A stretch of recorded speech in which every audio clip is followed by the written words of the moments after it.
Leocàdia fou d'aquestes mares desgraciades, que ajupint-se amb una submissió animal a un treball insaciable de procreació. La seva conducta va ser barroerament gratificada pel destí, concedint-li només la vida de 3 fills, i tota la resta fou sacrificada en gastaments i criatures poc vividores, que havien anat a parar al cementiri abans de l'ús de raó. Don Tomàs s'arrecerava al cutis de fruita hivernal de Leocàdia, com si intentés revifar-hi l'alegria dels seus nervis xuclats.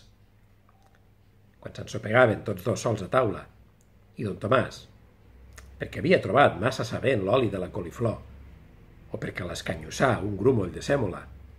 començava a dir paraules de fel contra el seu noi gran o contra la seva filla.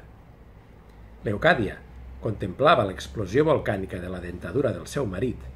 amb aquella mena de fumera artificial que li feien els pèls del bigoti, escadussers, despentinats i bruts de sèmola, i a mesura que ell anava cremant ble, les nines de Leocàdia, velades per una teranyina de l'altre món, netejaven de pebre la llengua de don Tomàs, que finia amb un estó sec, s'acotava de cara a l'aliment, i després d'un silenci, marit i muller es guaitaven mig avergonyits, i en la cua de l'ull de cadascú hi havia el belluguet d'una llàgrima. Aleshores, don Tomàs s'adonava que de totes les collites que feu en el seu món de vanitats, només li restava allò, aquell grapadet de carn i ossos, aquells cabells blancs, aquells ullets i aquelles dents a la deriva. Don Tomàs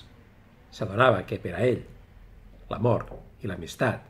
l'alegria sexual i les esperances més colorides s'havien reduït al somriure d'una dama blanquinosa que respirava amb penes i treballs i es deia Leocàdia.